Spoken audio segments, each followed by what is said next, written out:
Eureka!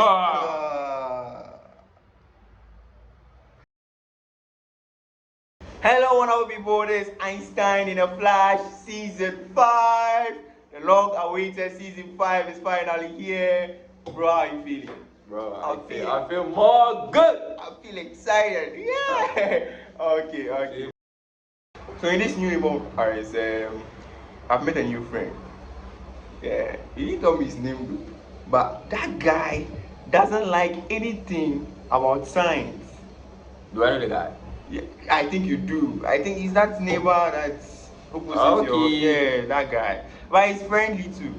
But it has nothing to do. I don't He think so, bro. just hates science. Yo, he said we bringing out. But that guy, you shouldn't. I don't know. You shouldn't associate with him. No, but he's friendly. Nah. But he was like, you shouldn't be following these scientists and then their weird ideas. I think he's a very religious guy. Yeah. The one thing he talks about that pains me more is that he thinks I'm an atheist. You see, an atheist. I don't believe. Yeah.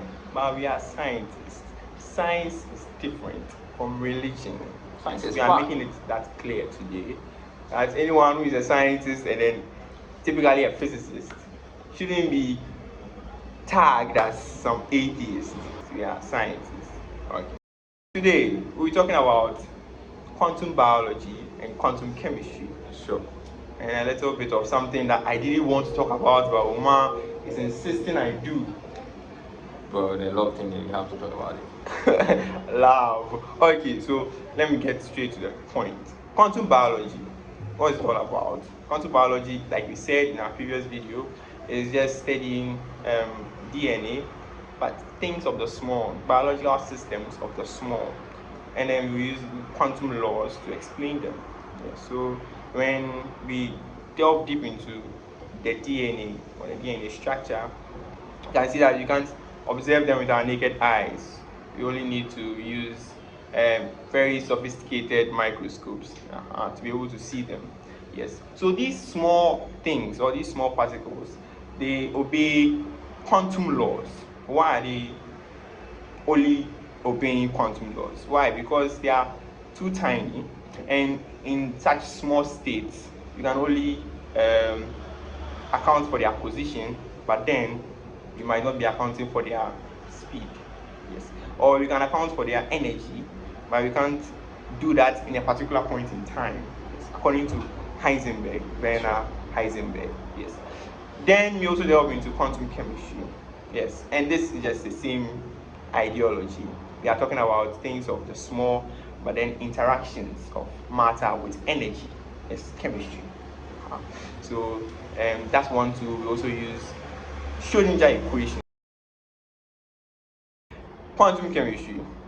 Let's define what chemistry is. Chemistry is a branch of science concerned with the substances of which matter is composed, the investigations of their properties and reactions, and the use of such reactions to form new substances. We have formed new substances as in chemistry. So a typical example of a chemical reaction or process is in our kitchens, right?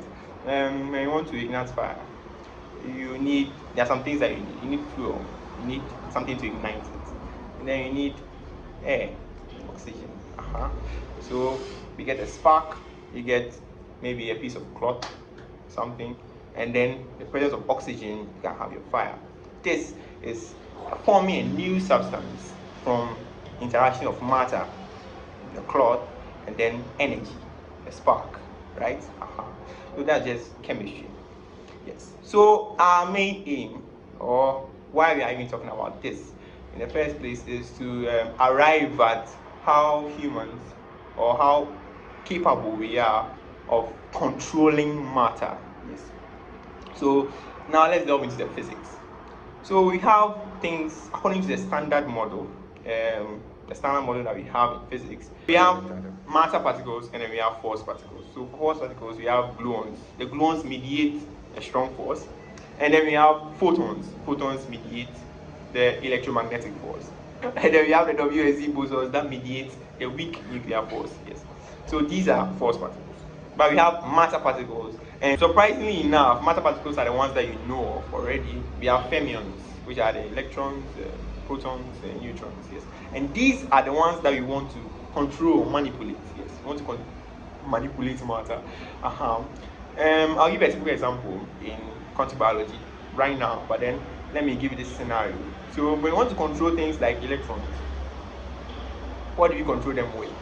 Yes, so we have this experiment, the cathode ray experiment, where we fire cathode rays from a high through thermionic emission from cathode, and then when they are fired, they hit some tungstens and then they produce X-rays. Yes, this ray of cathode can be controlled using magnetic rays. You see, these things are electrons, and then according to what Ampere and then all those legacy magnetism scientists, they try to explain that electrons can induce magnetism, and then magnets can induce electricity. Yes, so we can use these two phenomena to manipulate each other. So we can control the flow of electrons with magnets. Yeah. So if you are controlling the flow of electrons with magnets, that is matter manipulation, isn't it? Okay, so now let me come back to my quantum biology, and then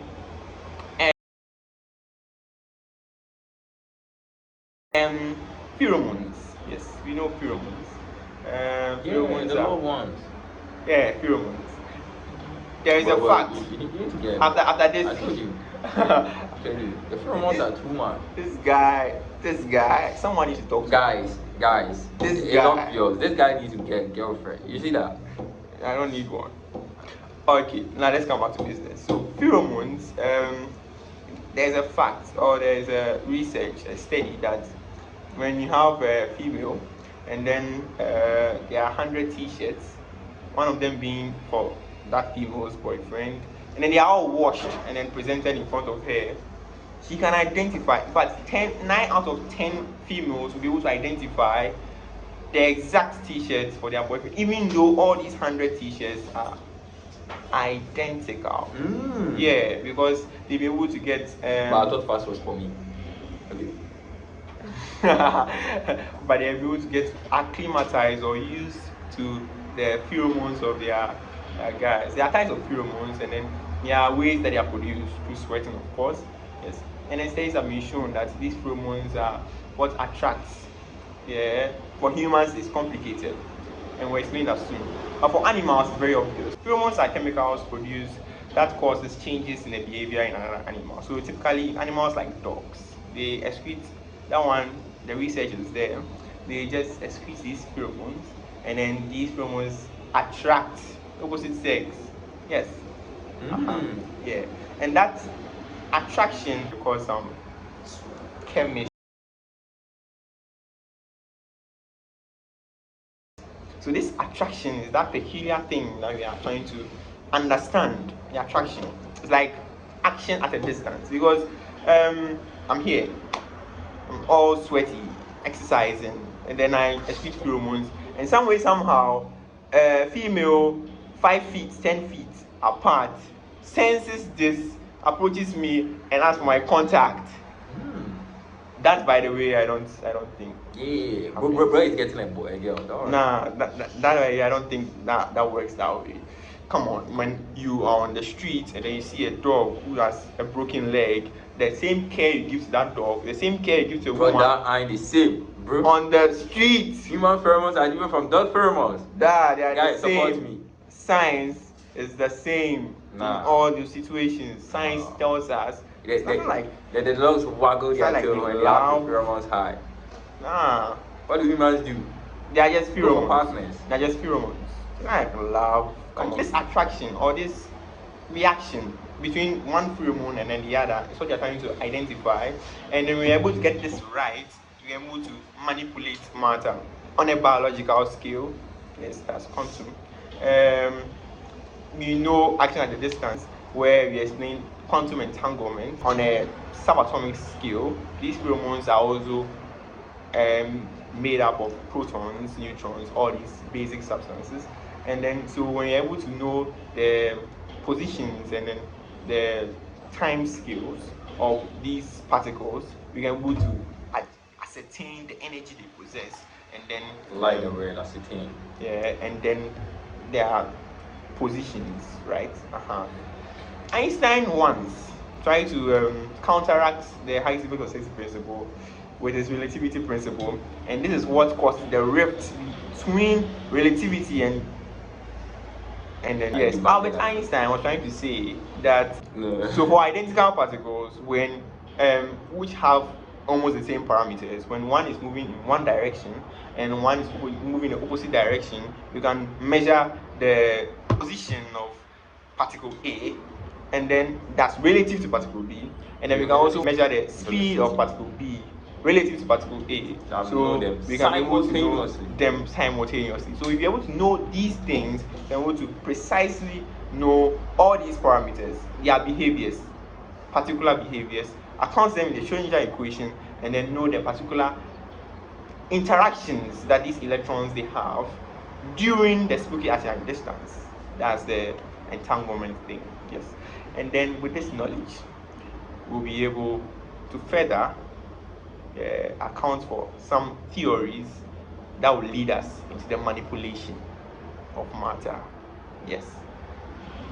But then we have fun fact. Time for fun fact. Okay, so time for fun fact. Yeah. You know that when the pheromones of a dog, as particularly used in our statement, is very, very built up, they mostly see their owners and they will be starting to wiggle their tails. So when you see a dog wiggle the tail, that means the pheromones are built up. It really, really lies the home. Like, okay. That's not weird at all. No, okay. That ain't weird. That ain't weird. No, it ain't weird like Khaled. Yeah. Oh, no, I'm not This guy weird. refuses to take a girl. No, I'm not weird. Yeah, you are I weird, still bro. stand by the fact. It's I'm too weird. busy. Guys, I need your comments on this. Busy. It's weird. Then, yeah. Thank you very much. Maybe. Until next time, don't mind this guy. Maybe he's a girlophobia. Adios. Bye bye.